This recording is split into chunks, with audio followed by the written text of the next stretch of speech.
Hello everyone, welcome to तगी academy.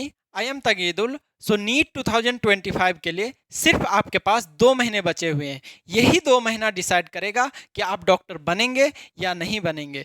यही 2 महीना डिसाइड करेगा कि आप गवर्नमेंट मेडिकल कॉलेज में जाएंगे या फिर एम्स में जाएंगे। सो ये 2 महीना बहुत ही ज़्यादा इम्पॉर्टेंट है, क्रूशियल है। सो हार्ड वर्क से सिर्फ रिजल्ट नहीं मिलता है, hard work with proper strategy से रिजल्ट मिलता है। तो आज के इस वीडियो में हम बताएंगे कि इस 2 महीना में आपको सब्जेक्ट का रिवीजन कैसे प्रॉपर वे में करना है। ओके, सो बेसिकली आपको क्या करना है इस 2 महीने में? सिंपली आपको शॉर्ट नोट्स रिवीजन करना है। ओके, शॉर्ट नोट्स रिवीजन अगर आप शॉर्ट नोट्स नहीं बनाए हैं तो अभी बनाना स्टार्ट मत कीजिए। आपका जो लॉन्ग नोट्स है उसी में जो इंपॉर्टेंट पॉइंट है उसको टिक मार्क करते जाइए, ठीक है, और उसी टिक मार्क को बार बार पढ़िए। और दूसरा का शॉर्ट नोट्स भी आप पढ़ सकते हैं। तो बेसिकली क्या करना है, शॉर्ट नोट्स पढ़ना है। शॉर्ट नोट्स के बाद आपको 37 ईयर वाला जो नीट PYQ है वो करना है। उसके बाद आपको फुल लेंथ मॉक टेस्ट देना है। अगर आप अभी तक full length mock test start नहीं किए हैं तो आप ब्लंडर कर रहे हैं, ठीक है, आपको स्टार्ट कर देना है। अगर आपका कोई चैप्टर बचा हुआ है, अगर आपका कोई चैप्टर अभी नहीं हुआ है, पढ़ने के लिए बचा हुआ है, फिर भी आप फुल लेंथ मॉक टेस्ट दीजिए। तभी फुल लेंथ मॉक टेस्ट से ही आपका कॉन्फिडेंस डेवलप होगा। सो उसके बाद आपको क्या करना है, उस टेस्ट का प्रॉपर एनालिसिस करना है। वीक में at least 2 to 3 full length mock test दीजिए और उसका प्रॉपर एनालिसिस कीजिए। एनालिसिस में जो आप मिस्टेक्स किए उसके लिए एक कॉपी बनाइए, मिस्टेक्स कॉपी। ओके, उसमें सारे मिस्टेक्स को लिखिए और फिर दूसरा टेस्ट आप जब देने जाएंगे तो उस मिस्टेक्स कॉपी को एक बार खोल के देखिए कि क्या क्या मिस्टेक्स किए थे, ताकि दोबारा रिपीट नहीं हो। ओके, तो अब हम बताएंगे कि सब्जेक्ट वाइज आप प्रॉपर रिवीजन कैसे करेंगे। तो चलिए आइए सबसे पहले स्टार्ट करते हैं केमिस्ट्री से। ओके, केमिस्ट्री में सबसे पहले इनऑर्गेनिक का बात कर लेते हैं। सो इनऑर्गेनिक को रिवीजन कैसे करना है, सिंपली आपको क्या करना है, कोई एक चैप्टर लीजिए, जैसे पीरियोडिक टेबल ले लीजिए या फिर केमिकल बॉन्डिंग ले लीजिए, कोई भी एक चैप्टर इनऑर्गेनिक का उठाइए। ओके, उसके बाद आपको क्या करना है, शॉर्ट नोट्स उसका पढ़ना है। शॉर्ट नोट्स पढ़ने के बाद आप एनसीईआरटी को फास्ट वे में पढ़ना है, ठीक है। जैसे पीरियोडिक टेबल शॉर्ट नोट्स पढ़ लिए, उसके बाद उसका ये एनसीईआरटी को फास्ट वे में पढ़ना है, क्योंकि एनसीईआरटी तो ऑलरेडी आप पढ़ चुके हैं ना, अभी आपको फास्ट वे में पढ़ना है। सो फास्ट में पढ़ लिए, उसके बाद आपको 37 ईयर वाला जो नीट PYQ है उसको करना है। PYQ में कोई क्वेश्चन अगर नहीं बन रहा है तो इसका मतलब क्या, आपका कंसेप्ट क्लियर नहीं है।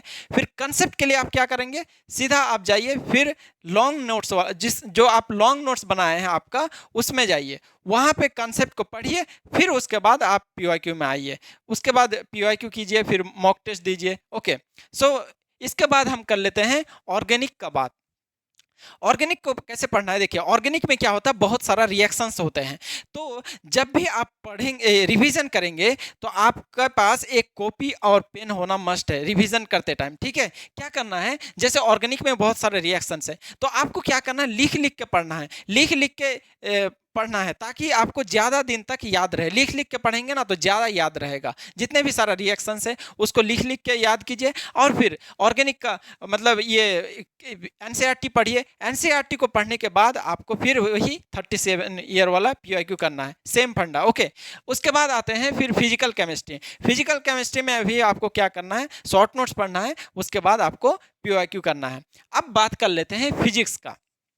फिजिक्स में क्या है कि बहुत सारे फॉर्मूलेज होते हैं, तो उसका क्या करना है, आपको उस शॉर्ट नोट्स में जो इंपॉर्टेंस पॉइंट्स लिखे हैं, जो फॉर्मूलेज लिखे हैं, उसको आप पढ़िए। पढ़ने के बाद ही PYQ में जाइए, ठीक है। और एक इंपॉर्टेंट पॉइंट आपको बता रहे हैं कि कोई भी सब्जेक्ट ना आप 3 to 4 आवर मैक्सिमम पढ़िए, उसके बाद आप सब्जेक्ट को चेंज कीजिए। लाइक केमिस्ट्री अगर पढ़ रहे हैं आप, ठीक है, 3 से 4 घंटा केमिस्ट्री पढ़ लिए, उसके बाद आप सब्जेक्ट को चेंज कीजिए, फिजिक्स पढ़िए या फिर बायो पढ़िए। कंटिन्यूअसली एक ही सब्जेक्ट को मत पढ़ते रहिए दिन भर, तो उसमें इफेक्टिव नहीं होता उतना। इसलिए आप क्या करना है, आपको क्या करना है, 3 से 4 घंटा एक सब्जेक्ट को पढ़िए, मैक्सिमम 4 घंटा पढ़िए, उसके बाद आपको सब्जेक्ट को चेंज करना है, ठीक है। तो फिजिक्स में क्या करना है, वही सिंपली आपको शॉर्ट नोट्स पढ़ना है, उसका जितने भी फॉर्मूलेज हैं वो याद करना है, उसके बाद PYQ करना है। ओके, कभी कभी क्या होता है कि पढ़ते पढ़ते बोरिंग फील होने लगता है, ठीक है, या फिर नींद आने लगता है, तो उस टाइम में आपको क्या करना है कि थोड़ा सा उठ जाना है और वॉक करते हुए पढ़ना है। जैसे ऐसे नोट्स है, ठीक है, वॉक करते हुए आप फॉर्मूला याद कर रहे हैं या कुछ कर रहे हैं, ऐसे करके आपको पढ़ना है वॉक करते हुए, ठीक है। सो उसके बाद अब आता है बायोलॉजी। बायोलॉजी में आपको क्या करना है, देखिए, बायोलॉजी का जो एनसीईआरटी का लाइन है ना, वही उठा के दे देता है डायरेक्ट। सो आपको एनसीईआरटी को बहुत अच्छे से पढ़ना है। आपका तो एनसीईआरटी पढ़ा हुआ ही है। अभी क्या करना है, आपको फास्ट वे में एनसीईआरटी पढ़ना है, फिर पीवाईक्यू करना है, ठीक है। जैसे बायोलॉजी में भी अब अगर आपको कोई पॉइंट है, ठीक है, जैसे ह्यूमन के इस सेल में 23 पेयर्स ऑफ क्रोमोसोम होता है, तो 23 लिख के याद कीजिए। ह्यूमन के हार्ट में 4 चैम्बर होता है, लिख के याद कीजिए 4, ठीक है। इस तरह से अगर कोई एनसीईआरटी का लाइन याद नहीं हो रहा तो उसको लिख लिख के याद कीजिए, तो आपको याद होगा, ठीक है। सो आप जो लॉन्ग नोट्स है आपका, उसको भी कभी कभी टाइम निकाल के बीच बीच में देखते रहना, गो थ्रू होना है, ठीक है। ऐसा नहीं कि कंप्लीटली लॉन्ग नोट्स को नहीं देख रहे हैं, बीच बीच में लॉन्ग नोट्स को भी आपको देखते रहना है। मेनली फोकस करना है आपको शॉर्ट नोट्स और पीवाईक्यू। बाकी एनसीईआरटी जो थ्योरेटिकल क्वेश्चन पूछते हैं, जैसे बायोलॉजी में ये क्या थ्योरेटिकल है, इनऑर्गेनिक में थ्योरेटिकल है, जिसमें थ्योरेटिकल क्वेश्चन पूछते हैं उसमें एनसीईआरटी में आप ज़्यादा फोकस कीजिए, ओके। एनसीईआरटी को बार बार पढ़िए और फिर पीवाईक्यू कीजिए। सो बेसिकली आपको अभी क्या करना है, आपको शॉर्ट नोट्स पढ़ना है। शॉर्ट नोट्स पढ़ने के बाद आपको क्या करना है, 37 ईयर वाला पीवाईक्यू करना है। पीवाईक्यू में अगर कुछ प्रॉब्लम होता है, मतलब क्वेश्चन नहीं बन रहा है, तो उसका कंसेप्ट को आपको लॉन्ग नोट से पढ़ना है। उसके बाद फिर पीवाईक्यू करना है और आपको फुल लेंथ मॉक टेस्ट देना है, बहुत ही ज़्यादा इंपॉर्टेंट है। अगर आप टेस्ट नहीं देंगे तो आपका कॉन्फिडेंस डेवलप नहीं होगा, इसलिए आपको फुल लेंथ टेस्ट देना मस्ट है। वीक में एटलीस्ट 2 to 3 टेस्ट दीजिए और उसका प्रॉपर एनालिसिस कीजिए, ठीक है। ऐसा नहीं कि आप डेली टेस्ट दे रहे हैं और फिर उसका एनालिसिस ही नहीं करते, तो फिर कोई फायदा नहीं होगा। लिटरली हम बोल रहे हैं, आप इस चीज़ को समझिए। वीक में 2 to 3 ही टेस्ट दीजिए, डेली नहीं दे पा रहे मत दीजिए, लेकिन उसका प्रॉपर एनालिसिस कीजिए। एनालिसिस जरूरी है, ठीक है, तभी आपका कॉन्फिडेंस बढ़ेगा। उसके बाद आपको क्या करना है कि जैसे एनालिसिस करें, एनालिसिस करने के बाद आपका कुछ कुछ टेस्ट में जो मिस्टेक्स हुआ उसको मिस्टेक्स एक कॉपी में लिखिए।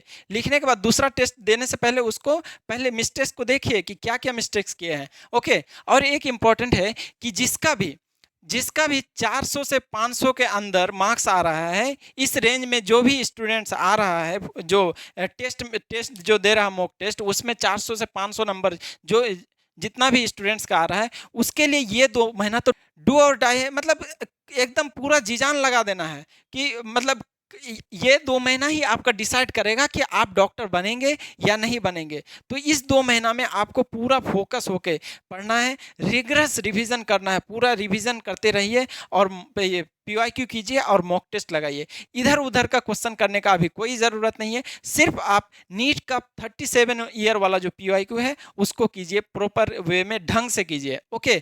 और अगर आपका टाइम बच जाता है तो आप जेईई मेंस 2025 का पीवाईक्यू कर सकते हैं, ठीक है। लेकिन इधर उधर का क्वेश्चन मत कीजिए, अभी सिर्फ शॉर्ट नोट, पीवाईक्यू और मॉक टेस्ट जितना हो सके लगाइए और उस टेस्ट का प्रॉपर एनालिसिस कीजिए। वहीं से आपका कॉन्फिडेंस डेवलप होगा और वहीं से आपका रिजल्ट डिसाइड होगा, ओके। सो आपका अगर कोई भी क्वेरी है, कोई भी क्वेश्चन है, तो आप कमेंट सेक्शन में पूछ सकते हैं। और आपको अगर किसी टॉपिक से रिलेटेड वीडियो चाहिए तो वो कमेंट सेक्शन में लिख दीजिएगा, उसका हम वीडियो बना देंगे, ओके। Thank you. सो आप रिवीजन करते रहिए। All the best, okay.